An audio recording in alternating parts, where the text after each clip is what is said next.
Influence of ideology on content.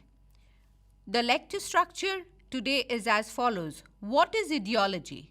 What is content in the context of media? How has ideology been defined in relation to media? How is content interpreted in terms of ideology? The evidences of ideology in media content. The word ideology has been defined variously in history, but it made its first appearance in French as idéologie at the time of the French Revolution, when it was introduced by a philosopher, A.L.C. Destat du Tracy, as a short name for what he called his science of ideas. Ideology is a form of social and political philosophy in which practical elements are as prominent as theoretical ones. Today, when we look at ideology, we tend to divide it into 5 steps. These 5 steps are: it contains an explanatory theory or of a more or less comprehensive kind about human experience and the external world. It sets out a program in generalized and abstract terms which can be followed. It conceives the realization of this program as entailing a struggle. It seeks not merely to persuade but to recruit loyal adherents, demanding what is sometimes called commitment. It addresses a wide public but may tend to confer some special role of leadership on an intellectual. What is content? Content, as defined by Britannica, is something that is contained in or which is something which lies within something. Media has different forms of content, we all know. In this lecture, we combined media content along with the explanations of ideology as it is applicable in content.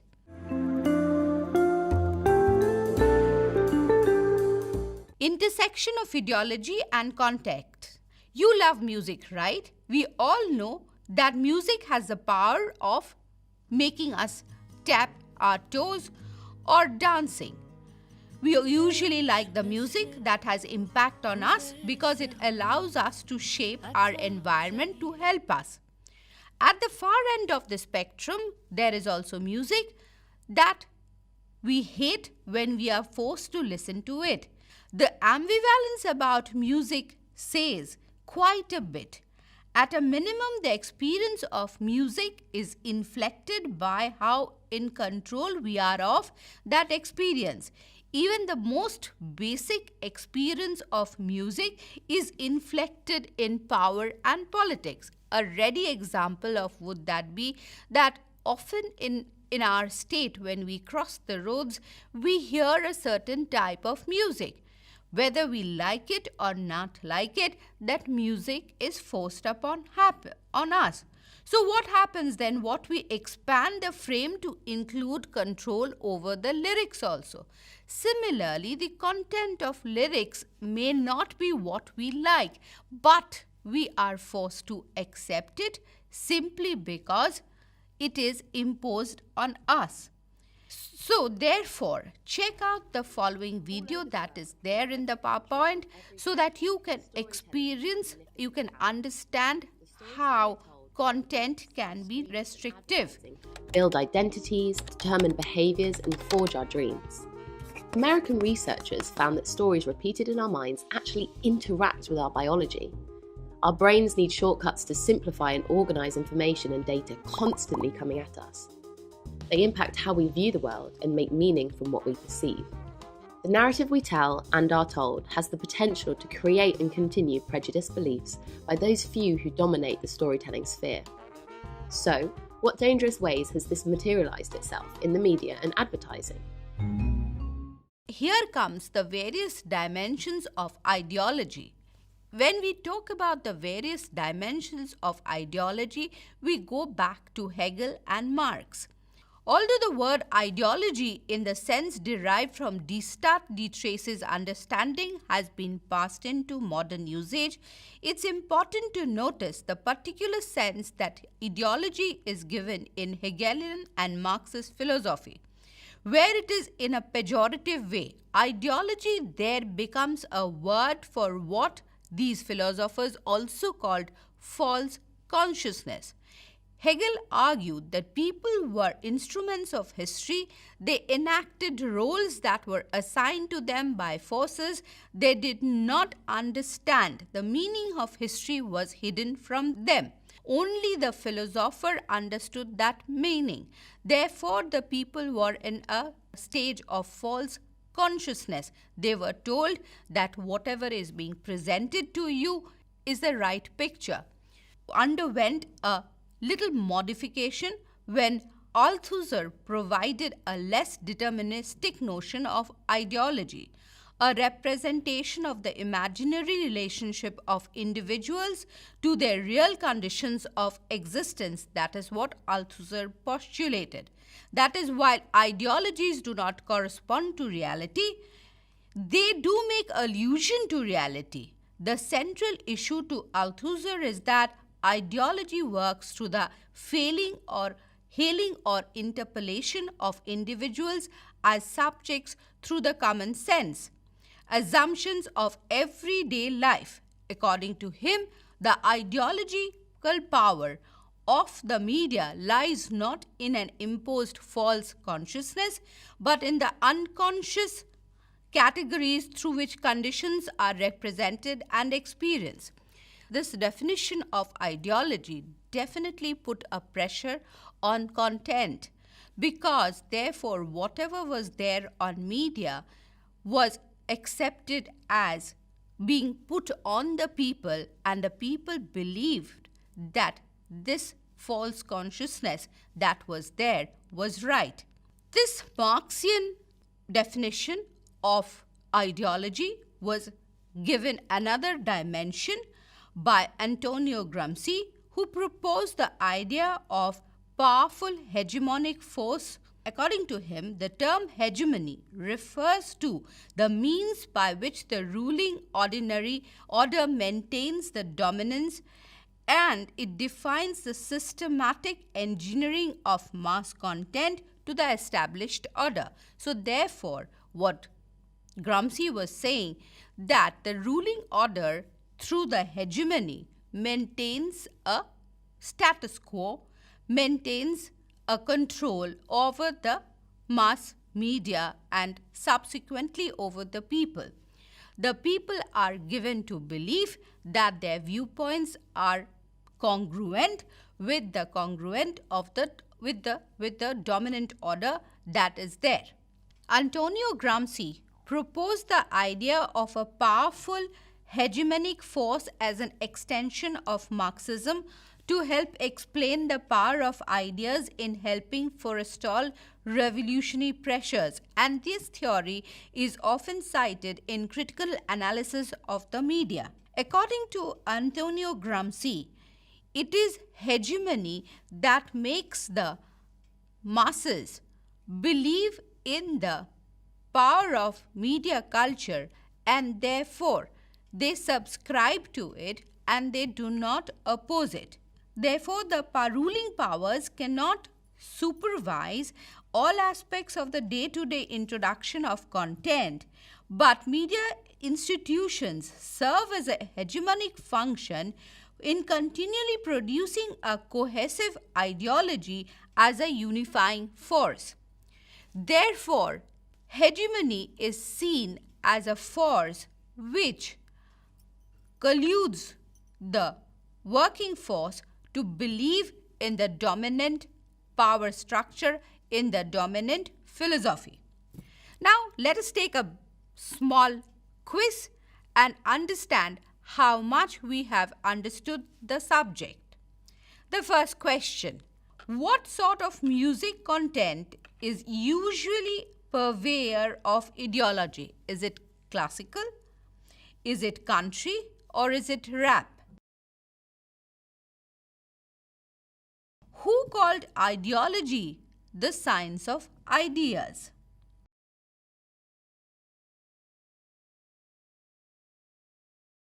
The concept of hegemony embodies a belief in the status quo. Working class culture may be adopted, a domination of the working class culture. Hope you got your answers right. The first one is obviously rap. That is a music which today carries the oppositional voice and therefore has critiques the popular culture. The person who coined the term ideology is A.L.C. Stutt D. Tracy. Domination and hegemony means a domination of the working class culture.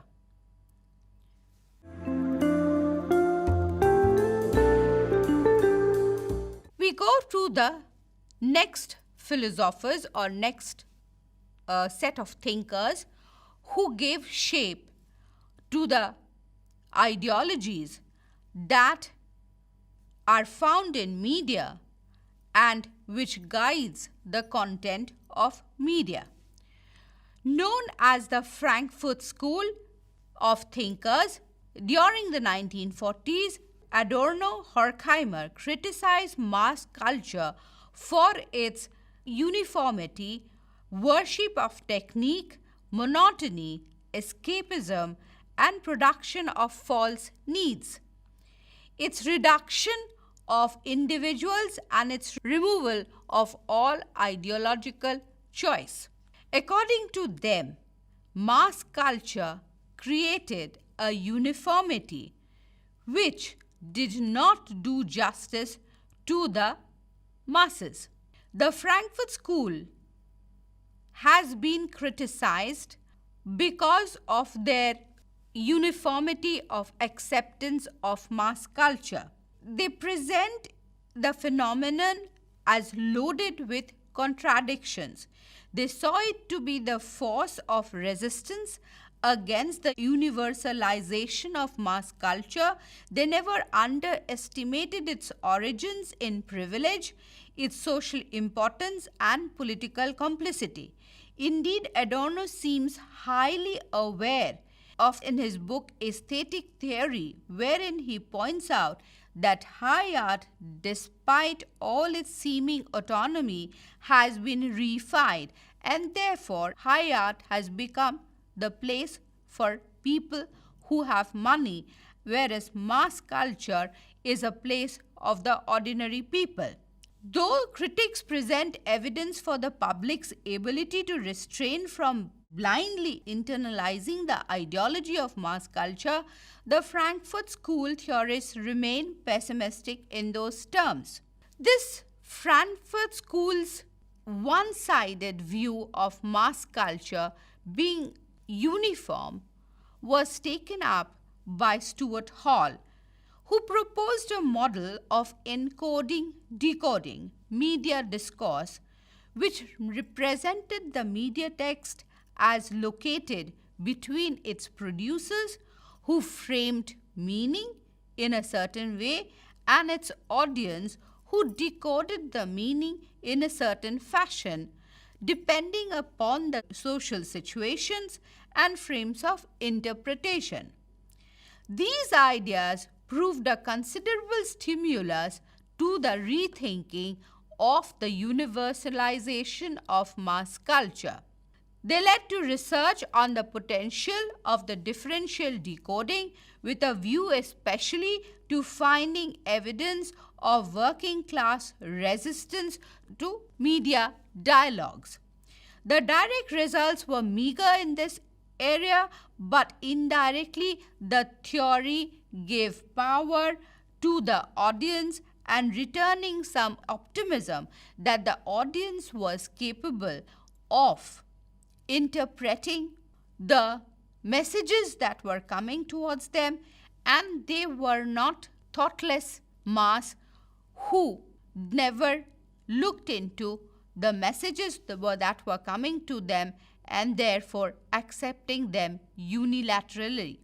The main tenets of critical cultural theory are that ideology works through the cultural tenet, and ideology tries to put in a homogenized fashion to all the mass and therefore creates a mass culture which is ineffective. While we looked at the ideological perspectives of the different scholars and thinkers, we have to analyze this ideology in the context of media. So when we looked at it in the context of media, or in other words, different ideological perspectives representing different interests with unequal power engage in a kind of struggle within media.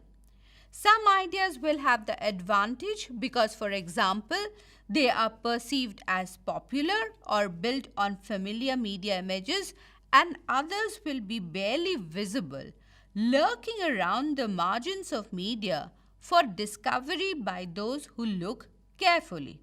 For those engaged in the promotion of particular ideas, including such diverse groups as politicians, corporate actors, citizens, activists, and religious groups, and the media among the contemporary, they are promoting those ideas there. Therefore, when we look at media, we are looking at the content to find those ideological threads that have been proposed by the different schools of thought. One of the principal reasons why media images often become so controversial is that they are believed to promote ideas that are objectionable. In few, critics are concerned about media texts that promote perspectives they support. Ideological analysis then often goes hand in hand with political advocacy as critics use their detection of distorted messages to make their own ideological points. As a result, exploring the ideologies of mass media can be very tricky. The most sophisticated ideological analysis emulates the stories of the mass media as potential contradictions, and within it looks for philosophies which might be at different levels of a continuum. Ideological analysis, therefore, is not simply reduced to political criticism, whereby critique denounces the bad ideas, but it is to look for the thought processes in the content of the media and linking it to the broader set of images within other texts and the society. We have to be careful when we make generalizations about the ideological content of media, in large part because we are usually talking about a specific medium and perhaps even specific media texts. Another challenge for ideological analysis is that media texts are produced in specific historical contexts, responding to and helping frame the cultural currents of the day. Mass-mediated images are not static, they are consistently evolving, and therefore the ideologies that we adhere to for analyzing the content has to also evolve in analyzing the messages that we are looking into. So therefore, we have talked about the different ideologies. We have talked about how content and ideologies in media are analyzed, and we have talked about the power structure, the power struggle that goes into it. It's time enough to go in for a quiz and test your knowledge about how much you learned. Here is a YouTube video. Please go ahead and have a look at it. Look, if you fly into Gatwick, you'll see lots of green spaces. That is certainly true. However, if you have a country in which the population goes up as a direct result of immigration, what you find is not a shortage of green fields, if that's where you wanted to build houses.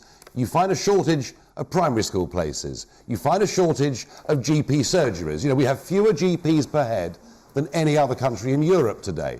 You find congestion, whether it's on the roads or the London Underground or wherever you go. And what you find is that actually you're constantly playing catch up, and really the general quality of life for the massive population has gone down. So I think those comments today were wholly irresponsible. And what we've seen, I mean, it's quite interesting to think that, you know, in 1990, the population of this country was 55 million. It is now between 62 and 63 million. That is a massive, massive increase. And I think ordinary folk going about their lives are feeling it. And I think, having a proper immigration policy, controlling the numbers, doing what nearly 200 countries in the world do, namely controlling the numbers that come and the type of people that come, is the answer. Right. And tell us, how are you going to define the content that you heard in terms of ideology? After you have listened to it, I am thinking that you have got the right answers. Therefore, it can be conservative and or it will be liberal.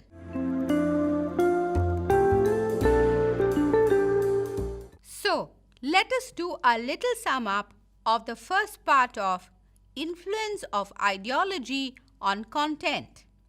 What did we discuss?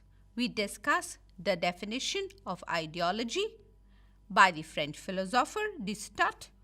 Then we talked about how throughout the ages 18th and the 19th century, the different versions of ideology have developed. We also talked about how content has been seen in the context of media and how we interpret that content, and that content becomes a place for the struggle of ideology.